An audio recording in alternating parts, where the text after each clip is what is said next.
Good morning. Thank you all for joining us today. I'm here with Dr. Renee Edwards, Chief Medical Officer at Oregon Health Sciences University and a member of my medical advisory panel, and Dr. Dean Seidlinger, our state epidemiologist.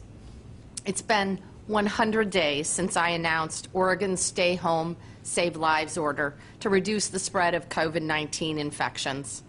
When I first declared a state of emergency due to the coronavirus on March 8th, a little over 16 weeks ago, there were 14 cases of COVID-19 in Oregon.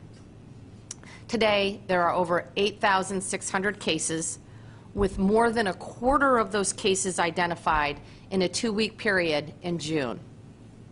At this pace, we could reach 10,000 cases within a week.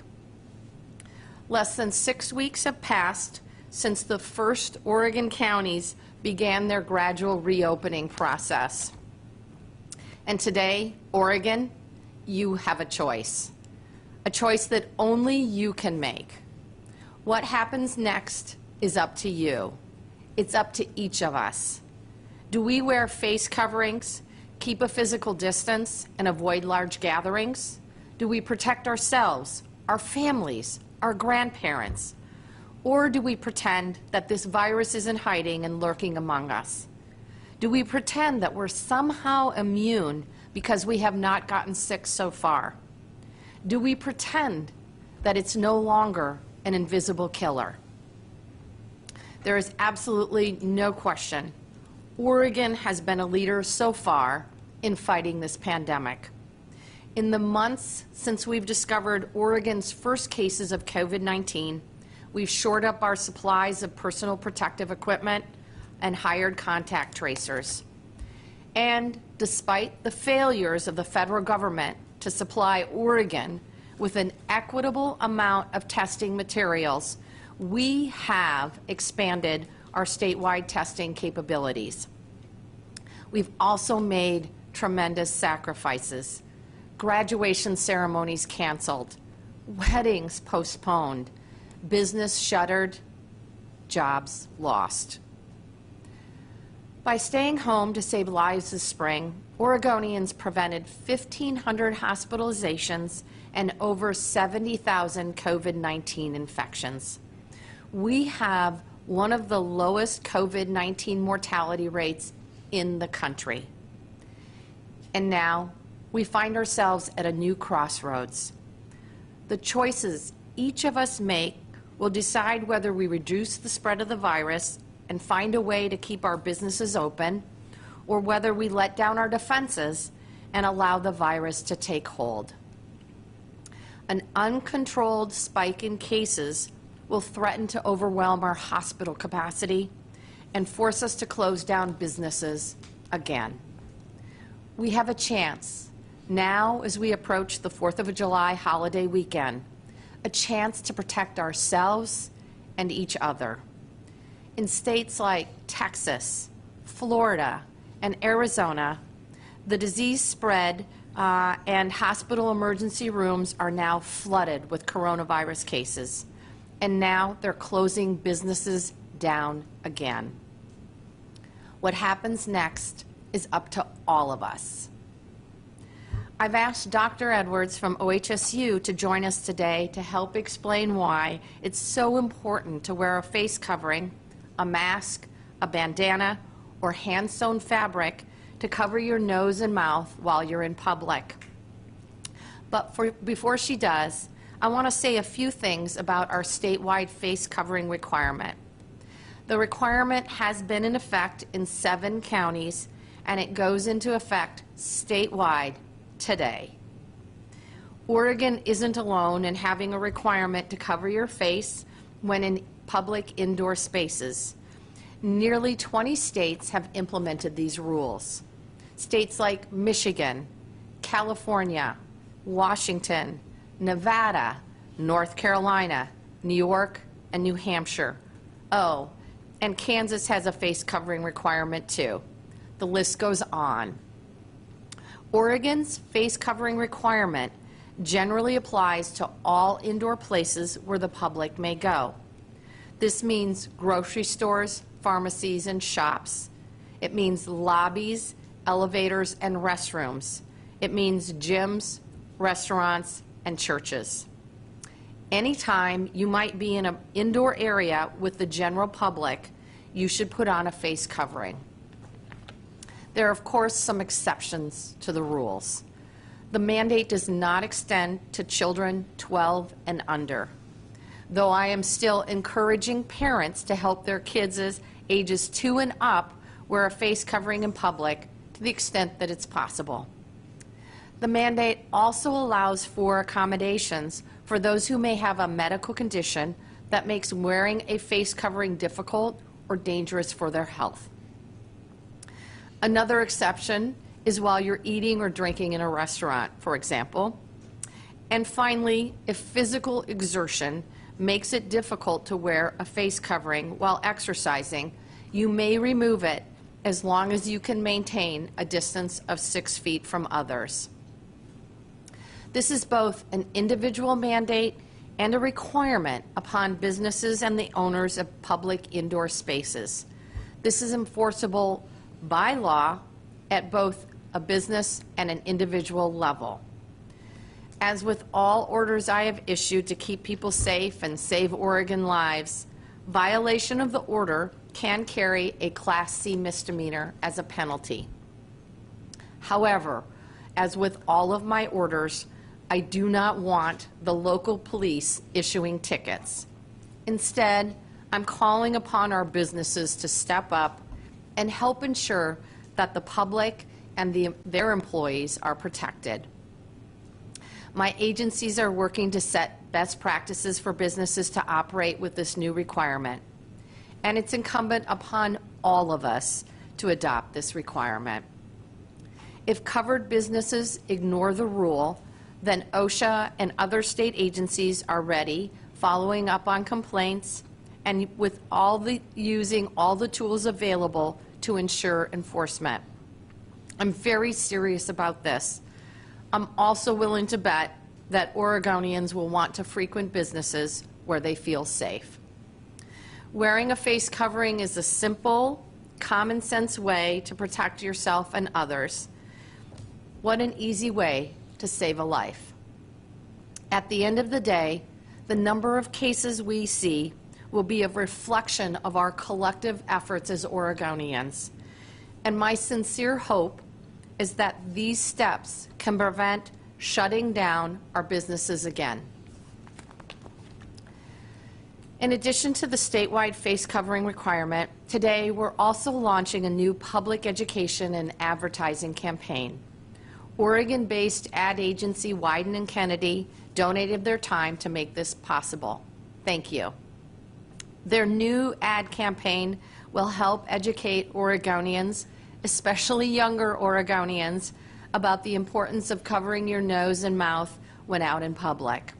We'll also supplement this effort with Spanish language advertising and outreach and ads in a number of other languages as well. Now I'd like to ask Dr. Edwards to talk about how face coverings prevent the spread of COVID-19 and save lives. Thank you. And Dr. Edwards. Thank you, Governor Brown. It's my pleasure to be here with you today. Good morning. My name is Renee Edwards, and I'm the Chief Medical Officer for OHSU Health. COVID-19 is certainly a disease that continues to challenge us. This is hard. And now, as the Governor mentioned, and as Dr. Seidlinger will review with us in just a moment, we're seeing increasing numbers of COVID-19 cases and hospitalizations in Oregon, which is raising the same concern for a surge that we were all discussing together back in March and early April. Oregonians should really give themselves all a pat on the back for the outstanding work that we all did back in March and early April, because facing that challenge, we reduced our underlying transmission rate of COVID-19 by 83% due to the effectiveness of all of our actions. We'd all like to maintain these gains that we made together. So the question is, how do we do this? Today we're here to talk about the importance of some very basic principles. wearing a mask in public, physically distancing 6 feet apart from one another, whether inside or outside, and hand washing. Other than hand washing, these are not things we routinely had to think about prior to March of this year. But now they've become the bedrock of how we protect ourselves, how we protect our family, friends, and community from infection, and how we protect our businesses and the economy. We cannot become complacent about these things. What can feel truly frustrating about COVID-19 is that there is no sure medical treatment to prevent it or treat it once a person is infected. Our defense against this coronavirus is a good proactive offense. We know that this virus is spread person to person through close contact and mostly via what we call respiratory droplets. These are the small particles that we naturally produce from our mouths and noses when we talk or laugh or cough or sneeze. They can be put out into the air where others can then breathe them in. So it just makes good common sense that simply covering our mouths and noses with a face covering or mask to serve as a barrier for these droplets from getting to others, along with standing a distance away from one another, would prevent disease spread. These droplets can also fall onto surfaces that others can touch, which is why frequent hand washing is also so important. And medical studies clearly support this. 2 studies that have been released in just the last month looked at thousands of people across several countries. Both of these show that staying 6 feet away from one another and wearing a mask or face covering leads to large reductions in disease transmission. Wearing a mask reduces disease spread, and distancing reduces disease spread, such that each of them alone is valuable, but done together gives even greater protection. Not one or the other, but both is actually best. It's also important to know that you can be infected with COVID-19 and already be infectious to others 2 to 3 days before you yourself even develop symptoms. And for some, especially young people, the symptoms may be so mild that you don't even realize that you're actually infected with COVID-19. And that's why it's so important that everyone wear a mask, even when you feel fine, because wearing a mask and standing away from people may prevent you from spreading the virus to others without even knowing it simply by talking when you don't even yet know that you're infected. Some wonder if there's any harms to wearing a mask. Well, it might cause some discomfort to have something on your face or cause some skin irritation, or as the governor mentioned, for some people with pre-existing medical conditions such as a breathing problem, they could potentially increase this breathing difficulty. And certainly it can be harder for us to understand one another when we're all speaking with masks on. But I would say that these effects are small relative to the value that we all gain by using them. A recent analysis just released yesterday by Goldman Sachs even suggests that a national mask mandate could slow the growth rate of new coronavirus infections such that this could prevent a 5% loss in our GDP. This is equal to $1 trillion. So the bottom line is that the more people you interact with, the closer you are to them and the longer you are with them, the greater your risk of either getting COVID-19 or spreading it to someone who may potentially become very ill. So consider your risk and the risk of others around you and those you live with and interact with before going out. All of you made Oregon actually the #4 best performing state in the country this spring. That's incredible, and for this we should all really be grateful. Certainly healthcare workers treating COVID patients on the front lines of our clinics and hospitals are grateful to all of you. Now we just need to do the hard work of regaining our hard-fought fight and doing this on behalf of all of us together. Thank you. Thank you, Dr. Edwards. Dr. Seidlinger, you want to wrap us up? Thank you, Governor Brown, and thank you, Dr. Edwards. I want to affirm Governor Brown's decision to require Oregonians to wear masks in all indoor public places in all parts of the state. Masks work to help prevent the spread of COVID-19, and we all have a role to play in achieving that. I want to give you an overview of where we are with our COVID-19 pandemic in Oregon and why extending the mask requirement is necessary at this time. We all have to remember that the numbers I speak about are people, our fellow Oregonians. These are people who are sick, and tragically, some of whom have died. These are people with families. These people are our neighbors. COVID-19 cases are growing and increasing at a faster rate in Oregon. We've experienced 5 straight weeks of case growth in the state. COVID-19 cases jumped 20% in the past 2 weeks alone, as you heard from Governor Brown, with an increase of more than 2,500 cases. We are reporting 281 new cases today, which means almost 9,000 Oregonians have been diagnosed with COVID-19, and 208 people have died. The percentage of positive tests is increasing. Last week, 4.3% of COVID-19 tests were positive, the highest rate we've seen since the end of April. The virus is circulating more widely in our community, and cases are rising fastest in our rural counties. Sporadic cases, or cases that we can't trace back to a known source, are accounting a growing percentage of our cases. That tells us that coronavirus is circulating more widely in our community, which means more people are at risk of becoming infected and getting sick. More younger people are catching COVID-19. Last week, COVID-19 cases substantially increased for all age groups younger than 50, including children and teens. The rising number of infections amongst young children is one reason we're beginning to report outbreaks in child care facilities starting today in our weekly report. We're seeing the fastest case growth in central and eastern Oregon counties, such as Deschutes, Malheur, and Umatilla, counties that have had the highest rates of new cases in the last 7 days. We have to remember that some of our communities are hardest hit. Our neighbors who are Black, Latinx, Pacific Islander, and Native American have borne an unfair burden of this disease. Our healthcare system is becoming increasingly burdened. Hospitalizations have been ticking up about 6% per week in the recent weeks. Right now, Oregon hospitals have adequate intensive care beds and ventilators to handle the number of cases we're seeing. But our healthcare system cannot sustain this increased growth without becoming overwhelmed. Our long-term prognosis is even more troubling. Our latest projections showed that we are on track to hit a worst-case scenario model that we had just 2 weeks ago. The most likely scenario that we're facing shows that daily COVID-19 infections could rise over the next month to more than 900 per day, with daily admissions to the hospitals increasing from 8 to 27. The most pessimistic scenario shows that our daily case counts could rise to 4,800 in the same period by the end of July.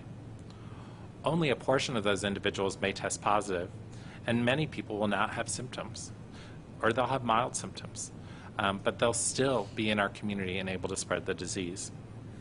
The trends are ominous. Under the worst-case scenario, hospitalizations could increase by 82 per day. 82 new Oregonians being admitted to the hospital each day for a disease we can all play a role in preventing. We use the models for planning purposes. They're not predictions, but the models show us where we're all headed if we don't act. That's why it's vital for every Oregonian to wear a mask or a face covering. Cover your face when you're in public. Maintain that 6 feet of distance. Masks and face coverings protect the people around you. As Dr. Fauci told Congress, they also protect you. We can slow the spread of COVID-19 in Oregon by wearing masks. Growing evidence tells us that masks make it harder for COVID-19 to spread. Our experience tells us Oregonians can work together to flatten the curve. We've done it once, we can do it again. We still have one of the lowest COVID-19 infection rates in the United States, despite having one of the earliest diagnosed cases, and that case was based on community spread. Together, Oregonians have stopped COVID-19 in its tracks by following Governor Brown's Stay Home, Save Lives executive order. But we all know the sacrifices that effort entailed. We can flatten the curve again if we cover our faces, and continue to do the other simple things that protect us from COVID-19. Avoid large groups, especially over the upcoming July 4th weekend when we're all tempted to gather together with friends and families. Stay 6 feet away from others. Wear a mask or cover your face when you're in public. Wash your hands. You learned that in kindergarten. You need to continue to do it. And stay home if you're sick. Contact your provider about getting a test. And finally, on behalf of public health, I want to say, answer the call. If you get a call from a public health investigator or a contact tracer to let you know that you may have COVID-19 or may have been exposed, take their advice and stay home for the entire period they recommend. This is for your health and the health and safety of your family, your coworkers, and the friends and neighbors that you want to see every day. This is a tried and true public health method we use to halt the spread of disease, and we need people to answer the calls and listen to the advice. If we don't, our latest projections tell us we're risking letting the virus spread fast across our state. So remember, we all have a role. Avoid large crowds, keep your distance, and most importantly, wear a mask. Thank you. Thank you, Dr. Seidlinger. Charles, I think we're ready for questions at this point. Great. Looks like we've got quite a few people in the queue today, and we'll get started with Kelly Azar from K2. Go ahead, Kelly. Hi there, Governor. This question is for you. At what point is enough enough? We saw spikes in the 14 days following Memorial Day, and they've since gone up since then, where you did ask Oregonians to stay home and not gather. Many people are planning similar gatherings for the 4th of July weekend. So what makes you think this weekend will be any different and that we won't see spikes again? Why not mandate or close down counties for the 4th of July weekend? Thank you, Kelly. I appreciate your question. We are taking what I consider to be very serious steps toward slowing the transmission of the virus by providing a statewide mandate that all Oregonians wear face coverings when in public indoor spaces. We know that face coverings can help prevent transmission of the disease and save lives. In terms of other activities for the 4th of July weekend, we definitely saw a spread, an increase in the virus after Memorial Day weekend. And unfortunately for all of us in Oregon, the weather forecast for 4th of July looks fabulous. So I want to encourage Oregonians, young and old, and everyone in between, to keep your celebrations local, to keep them small. I know many of you have been planning a backyard barbecue bash, celebrating with 100 of your best friends. I want to encourage you and say to you that we need to keep people safe. And I want to say, please, please, please, keep your backyard barbecue, your picnics down to your family, household members, and wear face coverings, and of course, maintain your 6 feet of distance.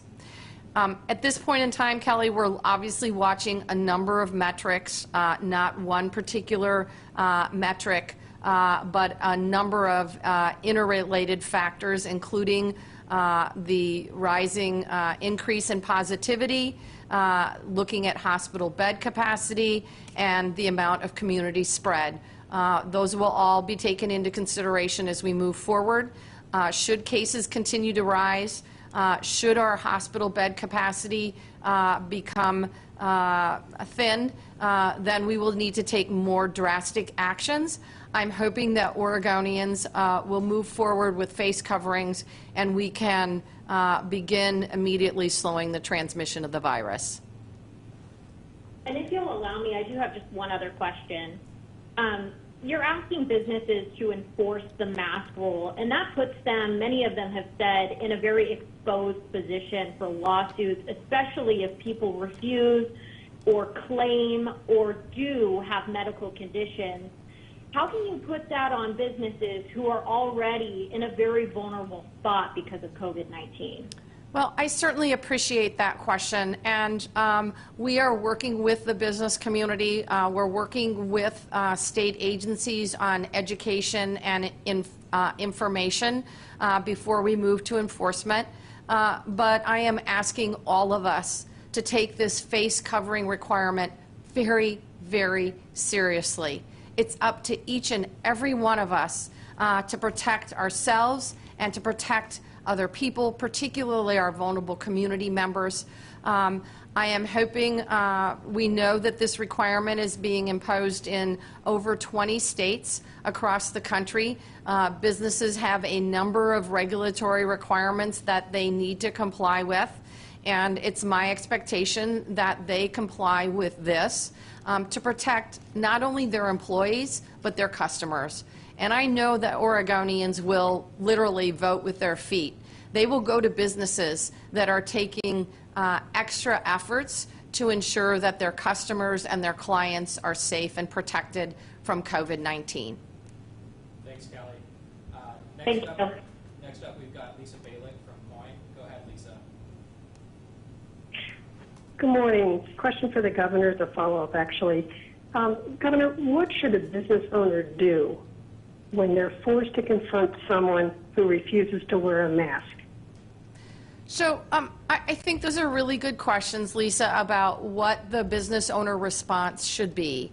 And my encouragement to the business owner is to de-escalate the situation, to again ask the customer or the client to wear a face covering. It's obviously helpful if businesses have those available. We're working to get more of our personal protective equipment out to particularly grocery stores around the state, but other businesses as well, and to de-escalate. Businesses run into these difficult situations all the time. I want to ask people to use common sense and to be respectful of both the business owners, the staff, and of course, customers and clients. But can they call the police if they want that person out of there if they're not wearing a mask and refuse to put one on? Look, our law enforcement have a number of important things to do, and ensuring that people are safe is one of them. We are not asking businesses to call the police. If they need assistance and advice, they should call Oregon OSHA. Thanks, Lisa. Next up, we have Mila Mimica from KGW. Go ahead, Mila. Hi, Governor. I was wondering, with this rise in cases, are you considering reversing any aspects of reopening from phase one? You know, things like eating indoors or opening up boutiques, things like that. So my goal in taking what I consider to be a very difficult step to require Oregonians to wear face coverings is to avoid what I would consider much harsher action, including closing down businesses. This is a serious request to ask Oregonians when they are going out in public to wear face coverings.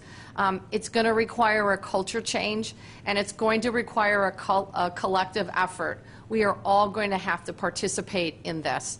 Assuming we can continue to slow the transmission, then my hope is that we don't need to take further drastic steps. But Oregonians are watching what's happening in states across the country, from Florida to Texas to California. If we cannot slow the spread of the virus, we will need to take more drastic steps. That's why I'm taking this initial step of requiring and ordering Oregonians to wear face coverings when you're out in public, and in particular in indoor spaces. Thanks, Mila. I should say indoor public spaces. Next up, we have Amy Green from the Oregonian. Go ahead, Amy. Yeah, a two-part question, Governor. Today you had said that you aren't requiring masks for children 12 and under. The document that your office and the OHA released yesterday says two things. I just want to be sure I have the age right. It says under 12 are not required, and then later on it says 12 and under are not required. Which is it?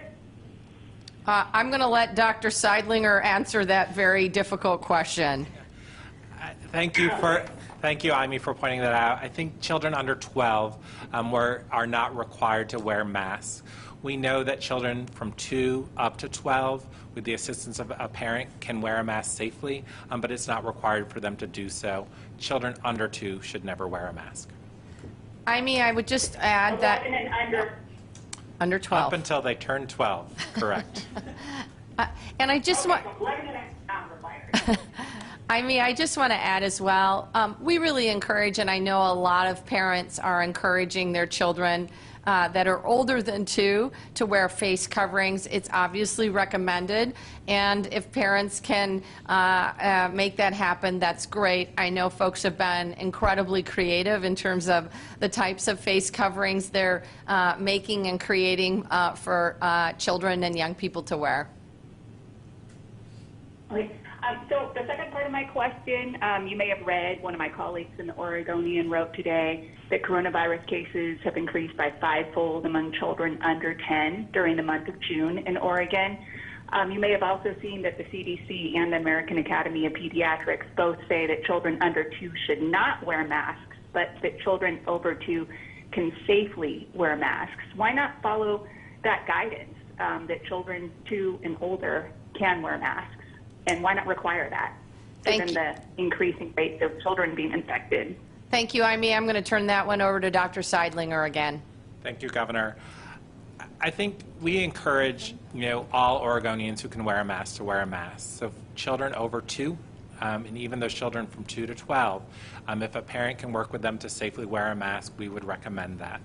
We're not requiring that in indoor public places because different children have different abilities to wear the mask and wear the mask safely. But we all, as Oregonians, have a job to do in protecting each other, and so using a face covering, wearing a mask is important. You're right to point out that cases are increasing in children as they are in young adults and middle-aged adults under the age of 50. We're seeing this through workplace outbreaks. And those workplaces can spread in the home when parents come home. And that's where we see the vast majority of children who are infected. We're also seeing those young adults get infected at social gatherings, getting together with friends and families. So yes, we're seeing a change in who is getting infected with COVID-19. And that's why we need this message to go out to everyone to take steps to protect themselves, and especially those children who are in the household. We need to take these actions together. Thanks, Amy. Next up, we have Les Seitz with the Malheur Enterprise. Go ahead, Les. Governor, I think it was Dr. Seidlinger mentioned that the cases in central and eastern Oregon are particularly increasing, and that's especially true in Malheur County. In early May, the Oregon Health Authority issued, for what should happen after the opening, and it essentially classified it as stop, watch, and redirect. Listed a number of metrics. In counties like Malheur County, the communities have punched way past those metrics set by the health authority that was supposed to trigger some significant reassessment. So at what point does the health authority and does your office actually take action when you are seeing these numbers in your county far exceeding what the standards are? So thank you, Les. I will just say generally in terms of my decisions to take actions will be based statewide on a combination of several interrelated factors because no single metric alone will give us the full picture. We'll be looking at hospital bed capacity, positivity rate, and the amount of community spread. I work with my medical advisory panel. They help inform my decision making and work closely with the Oregon Health Authority. I will turn it over to Dean to answer, Dr. Seidlinger, to answer specific questions about the metrics in Malheur County. We struggled a little bit to hear you, so he may need you to repeat the question, or at least a part of it. Thank you for that. I think, we do look at those metrics on a regular basis and update them publicly on a weekly basis. In Malheur County, as well as some of the surrounding counties, what we're seeing is some of that increase in cases is driven by outbreaks in workplaces. And so the Oregon Health Authority, our Public Health Division, has been reaching out to Malheur County, providing additional resources so that we can help investigate these cases and contain the disease. We can see very impressive increases in percentages in smaller counties, particularly counties that haven't had significant disease before then. And so we work county by county, region by region and across the state to assess the metrics, to bring the resources we need to help control the virus, to look at hospital capacity to make sure that Oregonians can receive the quality care that they deserve. But we need everyone to take a part. We need people to follow guidance, avoid crowds, keep your distance, and wear a face covering. We need people to cooperate with public health when they call. If you have COVID-19, stay home while you recover. Talk to the public health investigator who calls you about what you need to make that happen. Do you need help with food, with housing, or other things? If you may have come into contact with someone who has COVID-19, you'll also get a call from public health, from a contact tracer. They will ask you a series of questions about how you're feeling. They will ask you what you need to stay home so that you can prevent spreading the disease to someone else in case you get sick. By working together with public health, by taking those steps, we can control the spread of the disease. And the Oregon Health Authority, our local public health and tribal health partners are coming together to respond to places like Malheur County, places where we're seeing increased cases, so that we can try and work with Oregonians to prevent the spread of disease and to prevent more interventions from being done that would control the spread of the disease. So let's work together. If I may follow up, Governor, with a clarification. In your opening phases, the decisions were made county by county, but I thought I just heard you say that any decision to reimpose harsher restrictions would be statewide. Is that correct?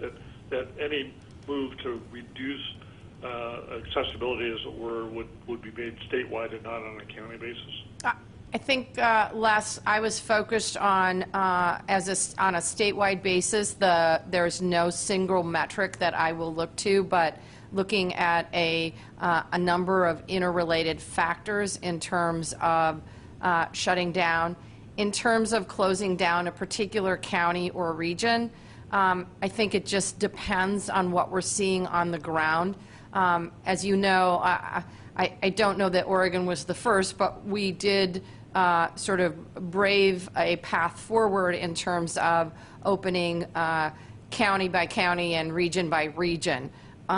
I would anticipate, I think our hope is, should we continue to see increasing spread of the virus, depending upon where and depending upon what we're seeing, I would anticipate that we would use either the regional, the local approach again, or a statewide approach. It all depends upon what we're seeing and what the factors are, honestly. Thanks, Les. Thank you. We'll go next to Nick Butnick with the Portland Tribune. Go ahead, Nick. Hi there. Can you hear me? Yes. Great. Thanks. Thank you, Governor, and everyone. Governor, the governor of Texas has publicly said that he regretted reopening, the pace of his reopening, specifically on bars. I wonder if you have any regrets. We had previously written about how public records showed that Dr. Seidlinger had advocated for reopening at some point between May 15th and June 1st, and the longer you wait would have been the better in terms of bringing that downward curve even further down in terms of new infections and making the disease easier to control.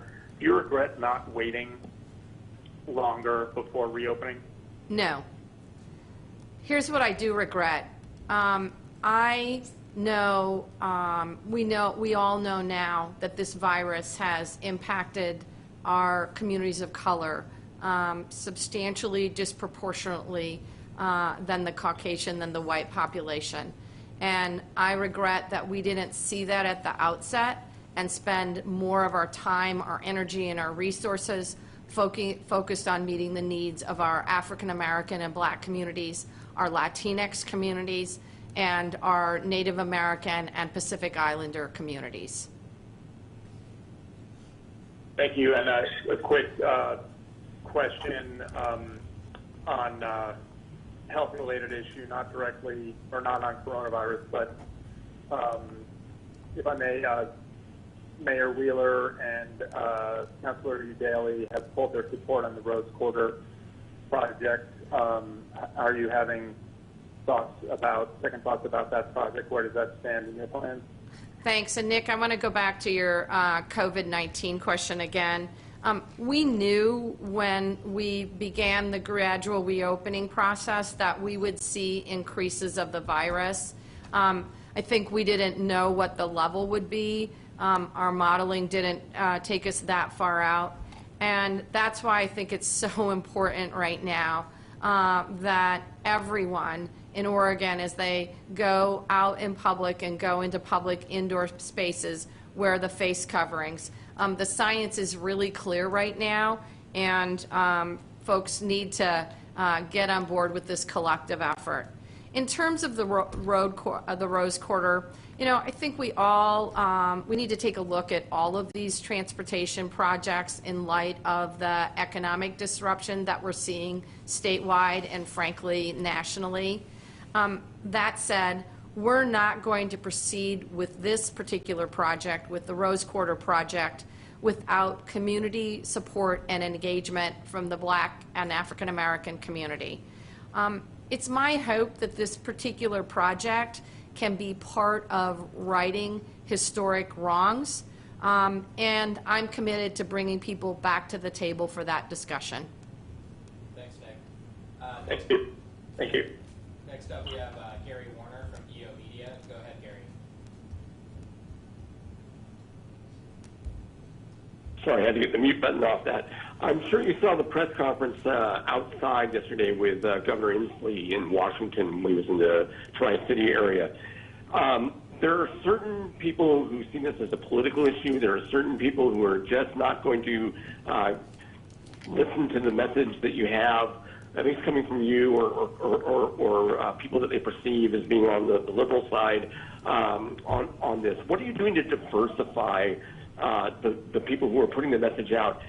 Get to these communities where there is this opposition and flip it. Great question, Gary. I think it's really important that we hear from a diversity of voices about the importance of wearing face coverings. I know that folks at our University of Oregon Ducks teams are stepping up. Our folks at our Oregon State University Beavers teams, don't worry, I wasn't going to leave them behind.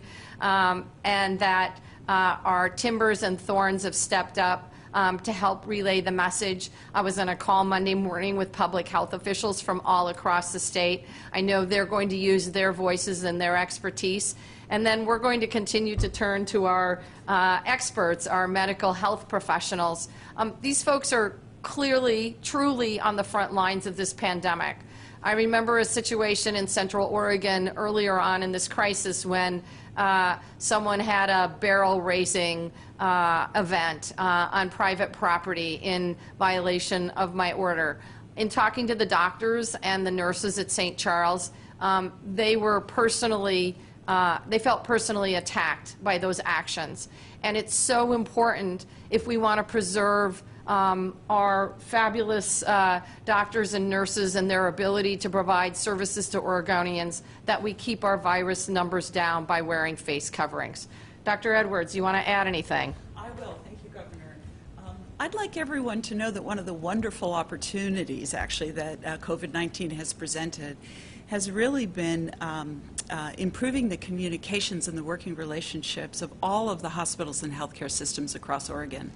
I can tell you that weekly we have a chief medical officer state call that involves as many of the CMOs as are available on a Thursday evening at 5 p.m. to gather and talk for an hour or more about COVID-19, the impact that it's having on our communities, on our hospitals, and how best to have this conversation with the communities that their hospitals and their health services are in.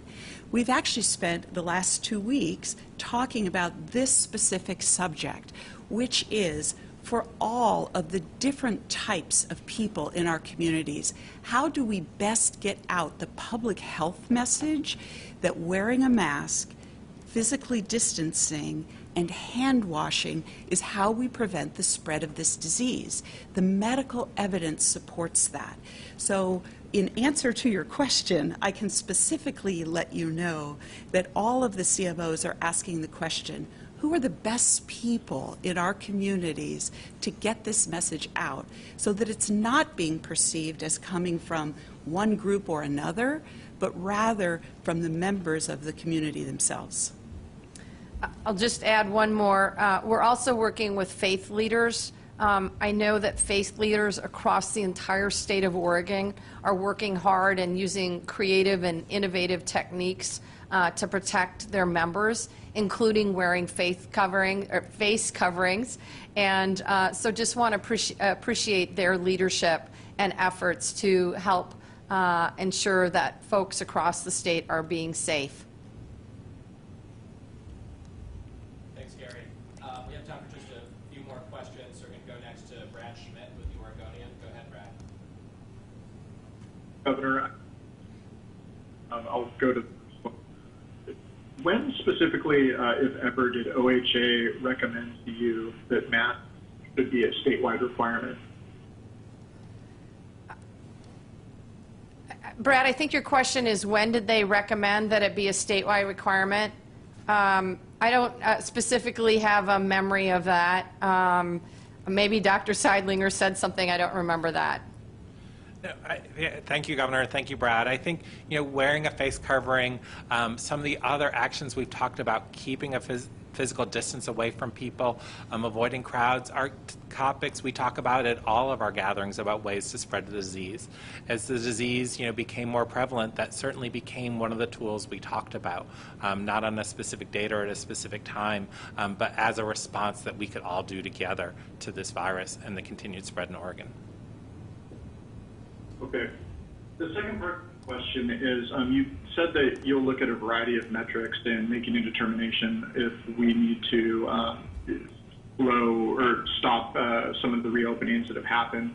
The metrics that you guys have used previously, you're not meeting. You're not meeting timeliness for tracing. You're not meeting hospitalizations, which are on an uptrend. You're not meeting the benchmark set for community spread. You're not meeting increasing case counts, and you've reported that the percent positive has not gone up, but the recent numbers that it is. So taken in totality, I guess what more specifically are you looking for to institute closures once again? So thanks, Brad, for the question. No single metric alone will give us the full picture of what's happening. It will be obviously a combination of several interrelated factors. I will be looking, as I've said before, at hospital bed capacity, positivity rate, which we know is increasing, and the amount of community spread. I am in regular contact with Dr. Seidlinger and folks at the Oregon Health Authority, and my medical advisory panel is meeting on a weekly basis. I look to them for information and evidence as we move forward. I don't know if Dr. Seidlinger wants to add anything to that. Thank you, Governor Brown. I think, as you've heard, we look at these measures holistically. We look at the resources we have and whether we can meet the spread of the infection here in Oregon. Most importantly, we want to make sure that the sickest people, those who need hospitalization, can get the care we need. That's a lagging indicator and one of the last things we'll see, and that is ticking up slowly. The requirement we now have statewide to cover your face, to wear a mask, is going to help slow the spread. And we hope to be able to see that in the coming days and weeks as we look at our metrics. Our public health colleagues at our local and tribal public health authorities have been doing a tremendous job of mobilizing additional resources, of even in spite of the increased case counts, most counties are meeting the metrics of timely contact with individuals. And statewide, we're just about there. We know that, we need to mobilize more, and we're working with our academic institutions to bring on additional resources to meet that need. As of now, we continue to do those investigations to try and cut down on community spread, to keep people home when they're sick, to keep those people home and in self-quarantine while they're potentially could become infectious. But we need everyone to work together. So we look at all these metrics regularly. We look at them daily. We look at them more than daily, and we provide updates to Governor Brown and her staff so that we can see, do we need to do more? And that's why we're out here right now talking to you about the need to do more, to follow the requirement that we all wear masks in indoor public places, to reconsider your 4th of July plans. Have that smaller gathering. Keep your barbecue local, really local, like your backyard or your patio. Together, if we take these steps, we can prevent continued exponential spread. We can prevent our hospitals from not having the beds and the staff they need to care for people. So we'll continue to do this. We'll continue to monitor this. But we want to look at the whole picture and not just one metric, not one data point, but look at how each county, how our regions, and how our state is doing so that we can safely get through the summer and into the fall.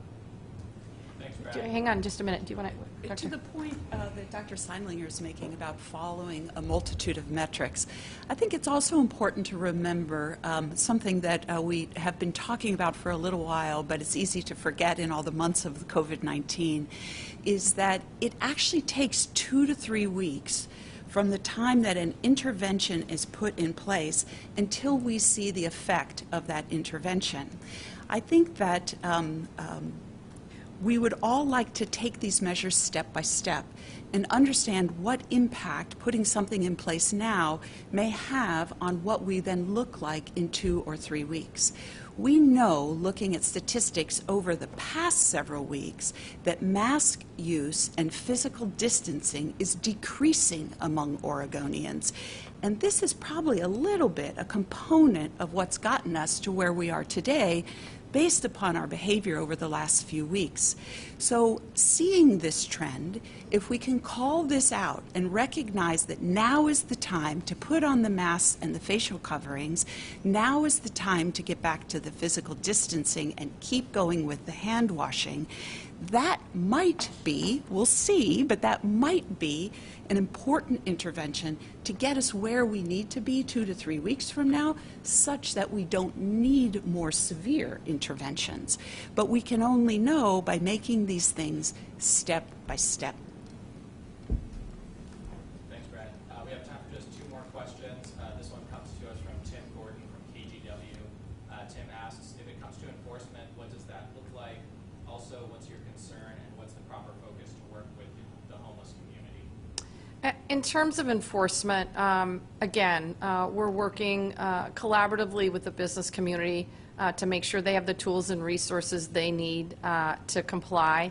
It's about protecting their employees, and it's about protecting their customers and their clients. As I said earlier, my executive orders are enforceable by law, but we shouldn't have to be in the position of calling the police to enforce face coverings. It's just common sense, folks, and want to encourage, again, Oregonians to, as they go about their business, to wear their face coverings. Your local businesses that you love, your local coffee shop, your local brew pub, your favorite boutique will only stay open if you take precautions. They will only be able to stay open if you take precautions. So stay safe, to stay open, wear a face covering. The second part of the question I lost. Homelessness. Oh, housing for our houseless population. Look, we are continuing to work to get resources on the ground to our community action agencies across the state. Really grateful for the legislative action that that the legislature took a couple of weeks ago through the emergency board allocation to our agency, Oregon Health, Housing and Community Services. These resources on the ground can really make a difference to assist with rental payments, to assist with houselessness prevention, and we're working to ensure that counties around the state have additional resources to assist with putting folks who are houseless into local hotels or other facilities so they can stay safe and COVID-19 free. Thanks, Tim. And we have time for just one more question, so we're going to go to Julia Silverman with